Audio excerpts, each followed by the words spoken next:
Cancer laina layingbada thengnariba singnabasing amade laina asigi anouba therapy ama oiriba immunotherapy gi matangda CHATHAGADABA Oncocon Haina Mingthonba conference ama Society of Medical Oncologists of India na SHINDUNA ngase Hotel Classic Grande Da Houdok-Khre American Oncology Institute Babina Specialty Hospital na thobu oiduna North East Chapter of Indian Society of Hematology and Transfusion Medicine amade We Care Foundation ga khusamnaduna pangthokpa conference adu haudokpagi thauramda Manipuri University gi Vice Chancellor Professor N. Lokendra conference asigi organizing chairman Dr. THENGNARIBA organizing secretary Professor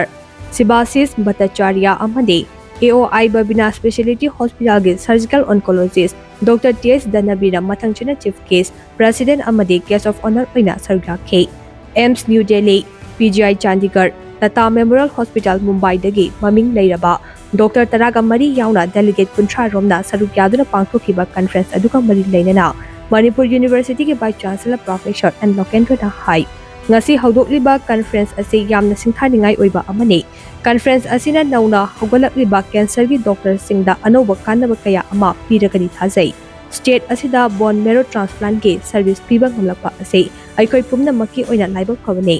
masi oinaba honabada doctor nurse amadi policy makers singna honakiba sing adu haningai litana thagani asigumba service ase iramdam asida phangnabadina aikoina sel tingna amadi ahenba pangal puthokuna mapalda layengba chetpagi phibam adu kokhalagani haina magna makha takhi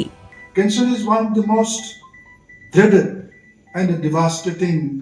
disease that we face today. Yet, every conference like this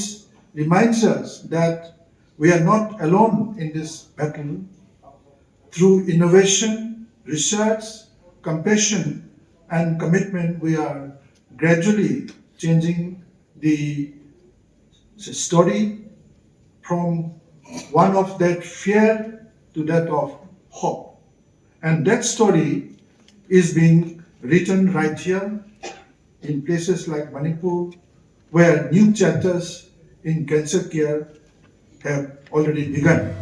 Conference aduga mari lainana Babina Group of Companies ke Chairman cum Managing Director so OIRIBA Organizing Committee ke Patron Dr. Thangzam Dabalina hai Conference ase nation gi thakta pangthokpa conference amani Conference ase maru oina cancer laina gi anouba therapy ama oiriba immunotherapy da akhanaba biding thamlaka pangthokpane therapy ase cancer laying da yamna kanaba ama oire Conference asidagi fanglakpa laushing aduna laina asigi lamda habak toriba doctor singda achoba kanaba ama pirani haina magna phungdokhe magna makha tana hai Manipura cancer nabagi chang ase nation average ka tumak manana chatle yamna chang wangba natraga yamna chang nemba oide Manipur gi oina cancer nabagi chang ase nupadana lungs cancer aduka nupidana breast cancer na kwaidagi chang wangle aikoina ngalingaida cancer gi layong ase ningthina khangdoktuna laina asidagi ngakthoknaba honase haina magna makha takhi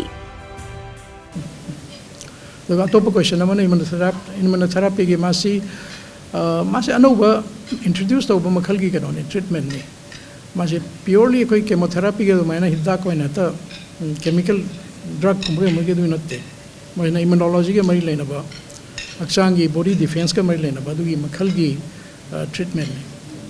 sina koi gi body da isagi cell da phatta ba yorok da du mangan na ba cell makhalam yori koi T lymphocytes na ai ba T lymphocytes si cancer patient da magi tobum tok duty si tok ba cancer cells ji olak matam da si T lymphocytes na faraga cancer cells man hato ko dong normal person da akoi lai si adugi T cells ji pajana function tawai ni do cancer on raga di hojike sai T cell function ji pajana tok da na function ji mangi bagi cancer cells ji on gi bani aduga hojik immunotherapy sin tawdoi sana sai cancer cell si thengai na ngamna ba ngasai gi T lymphocyte ba cell mathal se amuka han na ma da mathau hapane mathau hapaga T lymphocyte sina ngasai cancer cell si hatok pe wani adugi basic principle di gi immunotherapy de aduni